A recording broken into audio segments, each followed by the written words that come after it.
Outubro Rosa. É hora de colocar a mão na consciência, mas principalmente fazer aquele velho exame que a gente tem que fazer todo mês. O exame de mama, fazer o seu preventivo.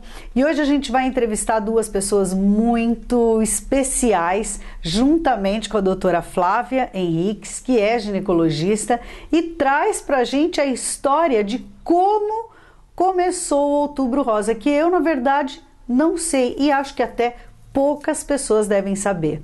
Aqui no nosso estúdio está a Ana Maura, uma grande amiga. Eu vou falar que ela é da Confraria das Estrelas, porque eu tenho o maior orgulho. Lindona. E a Flávia, que também trabalha com make, né, Flávia? Uma linda. E a doutora Flávia Henriques, mais uma vez, né? Oi, tudo com a bem? gente, queridona. E aí, me conta, Flávia, como é que começou Outubro Rosa? Conta essa história pra gente. Então, o Outubro Rosa, na verdade, começou na década de 90. Começou nos Estados Unidos. Alguns estados, de uma forma completamente independente, começaram a fazer ações de prevenção do câncer de mama. E cada vez mais estados começaram a fazer essas ações preventivas. E alguns anos depois, então, foi decretado nos Estados Unidos que outubro seria o mês, então, da campanha de prevenção contra o câncer de mama. E a cor rosa veio porque teve uma corrida em Nova York, uma corrida pela cura. E todos os participantes dessa corrida receberam o lacinho rosa. E aí esse lacinho ali. Isso. Esse lacinho, então, virou o símbolo da campanha e o governo dos Estados Unidos decretou que seria o mês de outubro. E isso acabou se espalhando pelo mundo inteiro.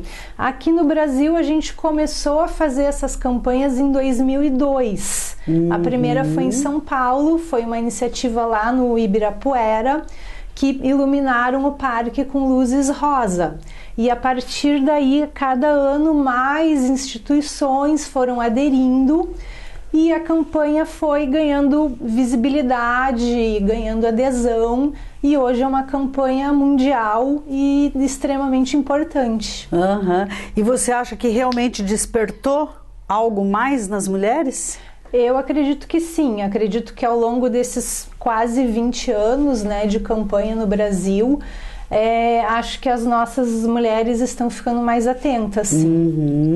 Pois é, e eu queria que a Ana contasse a história dela, a Ana e depois também a Flávia, porque elas são inspiradoras. Então, com certeza, o Outubro Rosa, ele ajuda muito na prevenção, é um alerta às mulheres, é um mês que a gente se doa a oportunidade de contar a tua história. Então, com certeza é válido. Antes de eu descobrir, né, o câncer de mama, que aconteceu em 2014, eu vinha já acompanhando umas amigas que estavam passando pelo tratamento e isso me chamou a atenção. Antes disso, a gente via uma mulher com lenço ou passando pelo tratamento, você já achava que aquela pessoa estaria condenada, né? Só faltava daqui a pouco ter a notícia de que a pessoa não estava mais entre a família e mães novas ou, né, na época se descobriu o câncer de mama com idades mais avançadas, né? Até porque não tinha esse incentivo de se tocar, da campanha em si. Mas falando de mim, eu estava na praia, isso em março de 2014, passando protetor solar e senti um caroço. E eu achei estranho. E aquilo me deu um alerta, assim, até porque, né, se toque, se conheça. Eu até friso, assim, hoje em dia, a questão do autoexame. Nós, mulheres, pessoas, né, que não estamos ligadas diretamente à medicina, que não temos esse autoconhecimento, a gente não é obrigada a saber exatamente como fazer o autoexame, mas a gente tem sim o dever de se conhecer, de se tocar. Eu tive muitas amigas e conheço ainda pessoas que têm vergonha de se tocar, de se conhecer. Então, tendo isso tendo essa iniciativa de não ter essa vergonha, de querer se conhecer, já é né, um ponto muito positivo para a prevenção. E essa prevenção seria o quê? O diagnóstico precoce.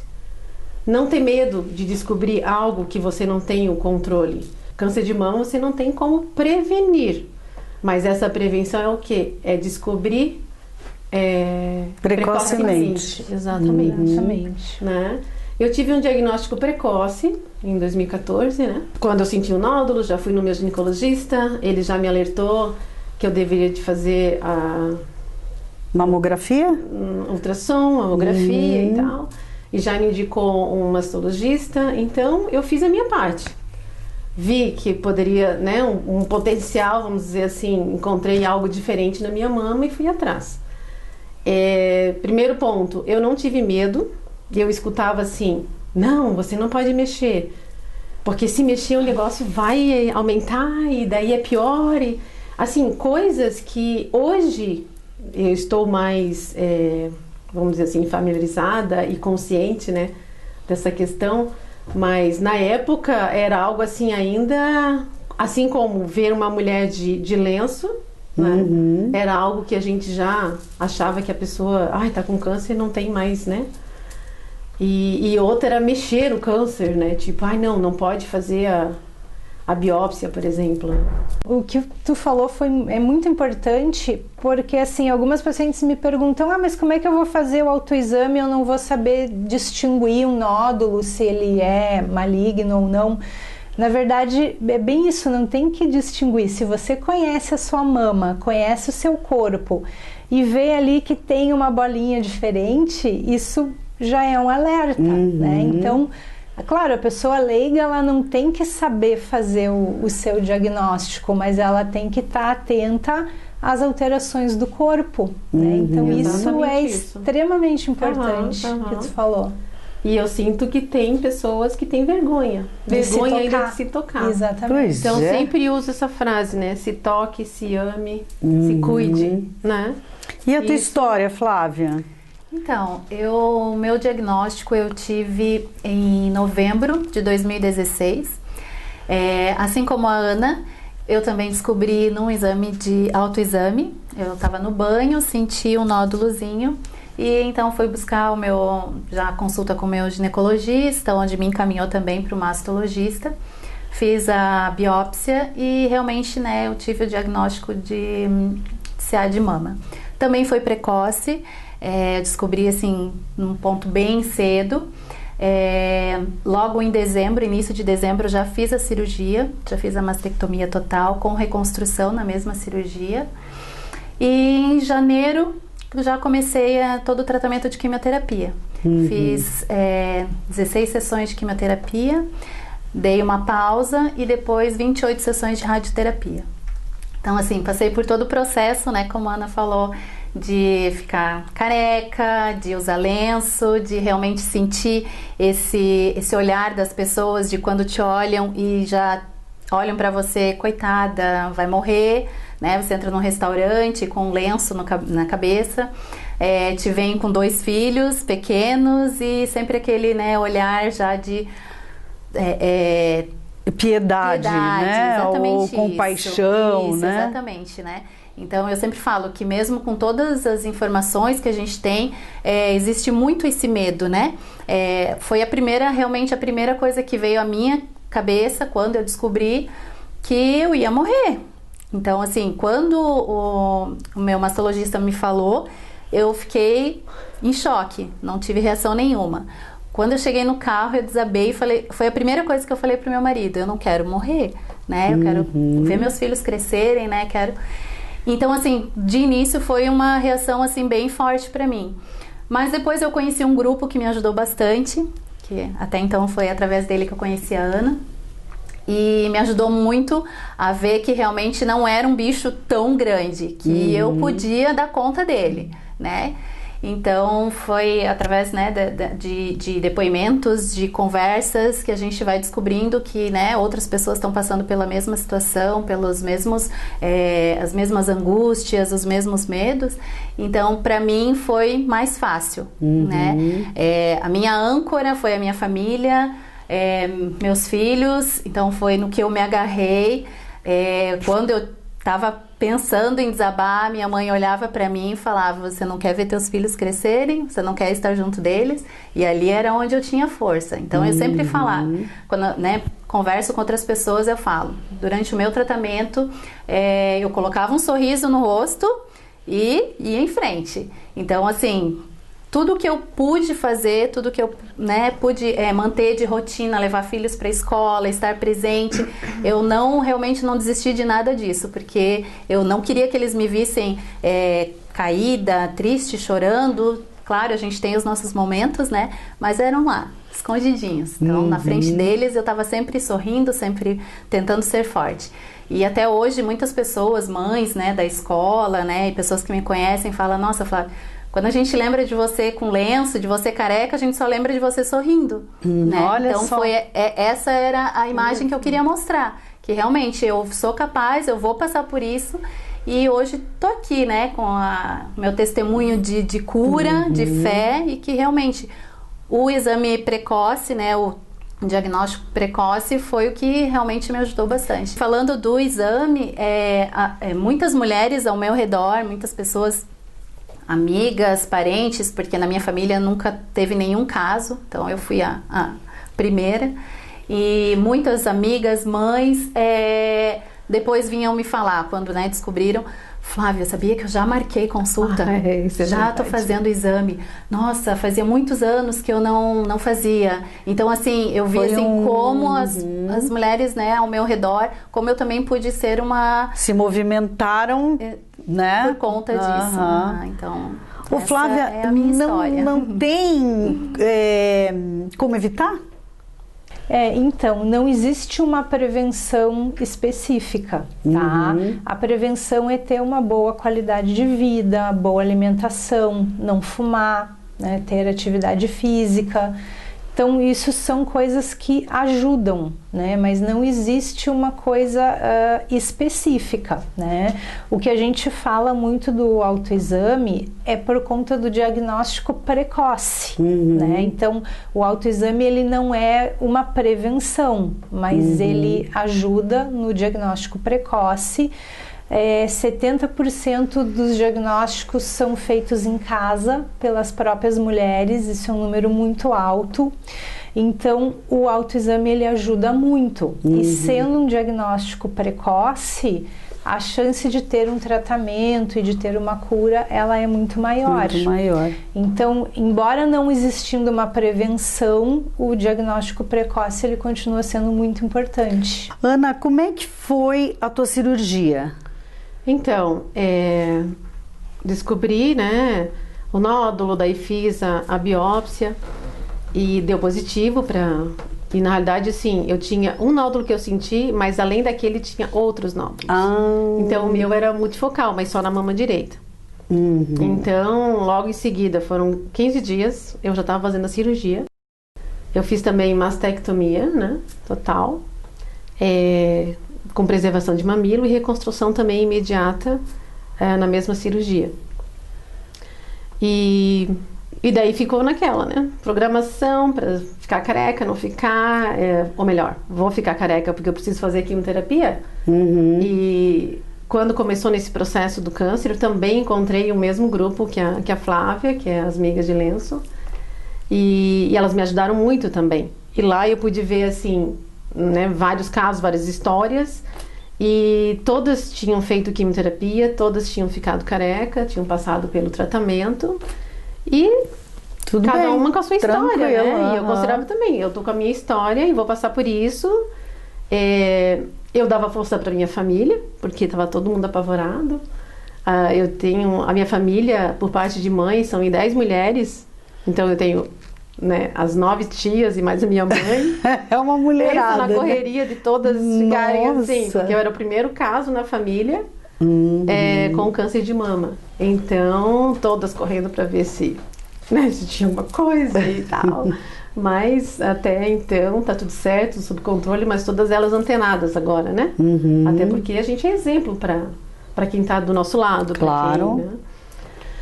E daí, com a cirurgia, a gente tem lá um prazo para chegar o exame de laboratório, que é o exame patológico, para ver as características do câncer e qual que é a indicação. Então, assim, na época, que foi em 2014, isso já fazem 6 anos, eu digo assim, que cada caso é um caso e o protocolo também vai mudando nesse período, né? Até porque vão evoluindo algumas coisas em termos de medicação e o próprio tratamento. Eu não precisei fazer a quimioterapia. Então, o pessoal até me pergunta, tá, cadê você careca, né? Como uma história de câncer sem ter ficado careca? Não fiquei. Então... por ser um diagnóstico precoce, meus nódulos eram todos eles menores que 1 centímetro. Então tinha, né, um protocolo na época onde se definia, até hoje, né, qual seria o próximo procedimento. E eu queria saber, né, não, mas eu tenho que fazer quimioterapia. Como assim? Todas fizeram e eu não? Então eu me achava também, não, tá bom, a gente aceita. A gente aceita a doença, a gente aceita o protocolo, o tratamento e vamos em frente. O negócio é viver, correr atrás. E dar conta da coisa. Aí dá conta. O Flávia, ela tá falando que ela foi o primeiro caso na família, né? Você saberia me dizer a porcentagem, mais ou menos, aproximada dessa parte genética? Porque existe, né? Existe, mas a parte genética, ela corresponde a uns 30% dos casos. Essa parte hereditária. E, né, então essa história que, né, já ouvi, eu não preciso fazer mamografia porque ninguém na minha família teve câncer de mama. Sim.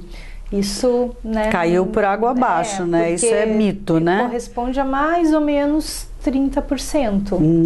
E se alguém da família teve câncer de ovário, também existe uma chance aumentada entre as mulheres de ter um câncer de mama. Então também tem que ficar alerta. Também tem que ficar ligado. Então, no meu caso, né, foi o primeiro caso. Eu tinha 38 anos na época, havia amamentado 2 filhos durante 7 meses cada um. Tinha uma vida normal, assim, nada de sedentarismo, nada de... não era obesa, era agitadinha, né? Sempre! É uma pestinha essa mulher, gente. Mas faz parte, a gente tem que viver. Que seja na correria. Ô Flávia, e como é que foi a tua cirurgia? Qual foi o sentimento, assim? Você tinha silicone? Então, essa questão... para mim, eu digo até hoje assim que eu achei que talvez a minha reação seria muito mais difícil, porque eu tinha prótese de silicone. Tu tinha? Sim, né? Já era uma vaidade, né? Uma coisa que eu queria sempre ter. E quando eu soube que eu precisaria fazer a cirurgia, eu fiquei muito tranquila. Tanto que eu falei pro meu mastologista que se precisasse então tirar as duas... né? Se fosse o caso, eu preferia, para ter certeza de que realmente acabou, né? Não vou mais dormir com o inimigo. Exatamente. E meu marido sempre do meu lado também, me apoiando, né? Toda essa questão. Mas não, então eu fiz só a cirurgia no lado direito. O meu tumor, ele era um tumor muito grande, mas ele estava in situ, né? Como dizem ainda. Então ele estava ali bem quietinho. Mas meu tumor, ele tinha 13 centímetros. Ele era achatadinho, mas ele era 13 centímetros. Ele se localizava bem aqui, assim. Caramba! Então, assim... O teu tinha menos de 1. 0,7. Olha isso, gente. Ele era bem grande. Mas, então, assim, a gente conseguiu fazer a preservação também de mamilo. E a reconstrução, né, conseguiu fazer logo após a cirurgia, já com a prótese, por conta de eu já ter o silicone. Então, eu já tinha o espaço, o que facilitou de eu já conseguir colocar a prótese, né. E a questão de que a gente também, né, fica esperando esse resultado do patológico para saber se precisaria fazer a quimioterapia ou não. Eu já tinha muito na minha cabeça que eu teria que fazer. Então, assim, quando meu marido veio me falar, né, logo após a cirurgia, que, né, quando eles, durante a cirurgia, viram, né, como estava, porque eu tinha linfonodos comprometidos também na axila. Então, né, já sabia que precisaria. Então, assim, naquele momento eu já estava preparada, né? E talvez pelo fato de eu sair já com a prótese, então foi mais tranquilo, foi um pouco mais né? tranquilo, né? Não foi assim tão impactante, né? Eu acho que é menos traumático hoje em dia, né? Porque antigamente a gente via que muitas mulheres retiravam e não colocavam mas a hoje em prótese, dia ainda né? tem muitas, né? A gente tem no grupo ainda muitas. Por quê, Flávia? É porque existem várias técnicas operatórias de acordo com o tamanho do nódulo, do tumor, e se tem nódulo axilar presente ou não. Então as técnicas vão variando. Algumas vezes é necessário só tirar um quadrante da mama, não precisa retirar a mama inteira, né? Então é uma cirurgia muito pequena. Outras vezes dá para retirar a mama e no mesmo tempo operatório já se faz a reconstrução. Tá?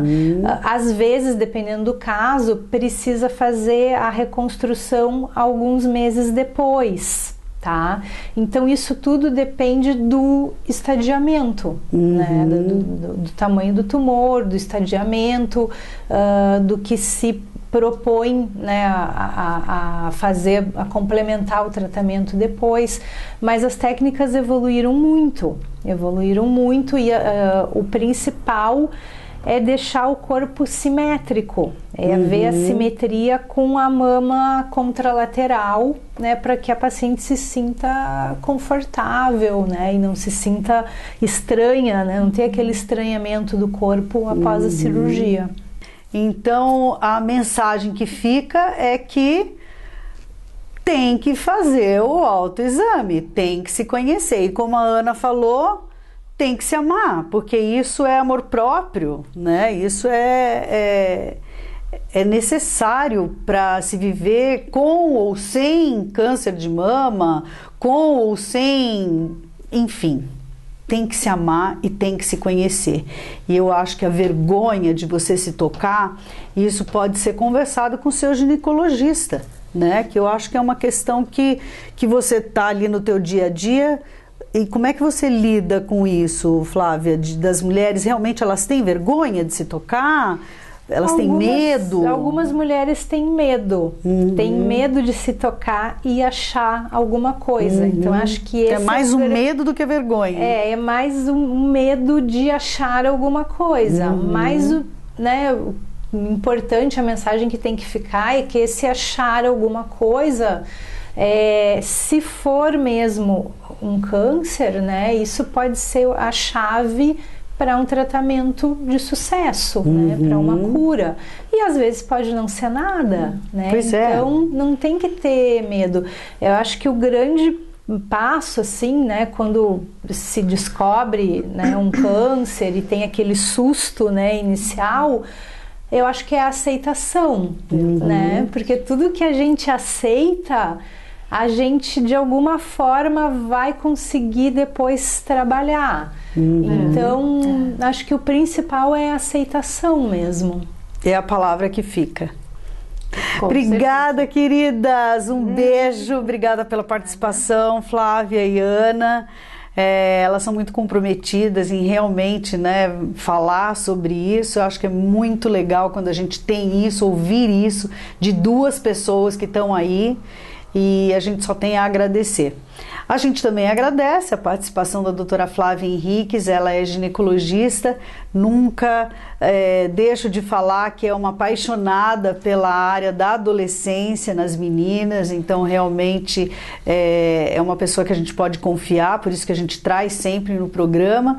E fica a dica, né, gente? Outubro Rosa, se você ainda não fez o seu exame preventivo, vai lá e faça.